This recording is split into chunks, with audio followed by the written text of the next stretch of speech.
Nəğmə dolu bir dünyama göz açmıştı o gözler.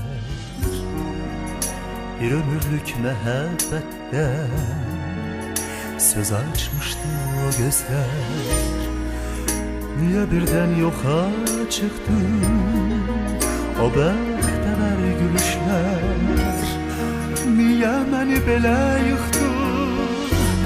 Niye məni belə yıxdı o bəxtəvər gülüşlər?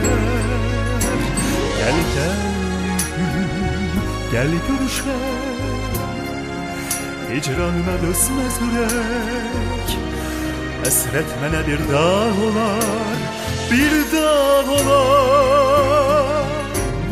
Gel gel gülüm, gel görüşək.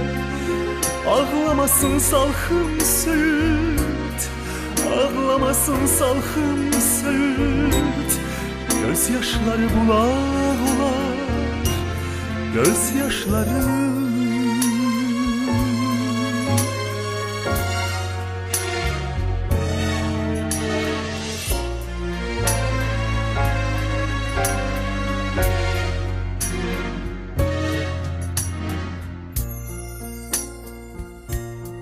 Kövrək göyçək arzularla gel ömrüme günüme. Sensiz ürək harray çəkir, yet səsinə ölümə. Bu eşq məni yandırsa da ağlamağa gücüm yox. İnsafsızlıq yetər gülüm, İnsafsızlıq yetər gülüm. Daha məndə dözüm yox. Gel gel gülüm, gel görüşək. Hicranına dözməz ürək. Əsrət mənə bir dağ olar, bir dağ olar. Gel gel gülüm, gel görüşək. Ağlamasın salxım söğüt, ağlamasın salxım söğüt. Gözyaşları bulaq olar, gözyaşları.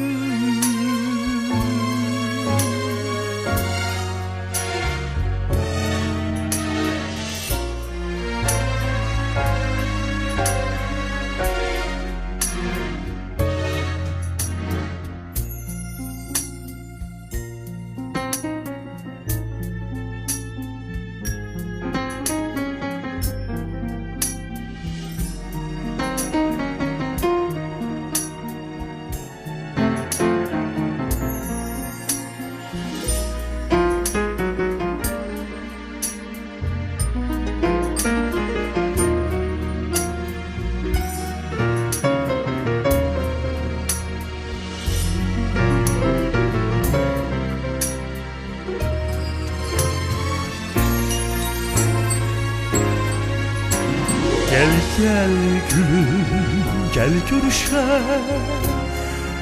Hicranına dözməz ürək.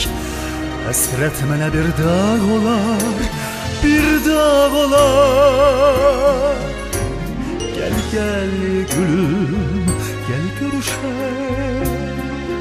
Ağlamasın salxım söğüt, ağlamasın salxım söğüt. Gözyaşları bulaq olar, gözyaşları.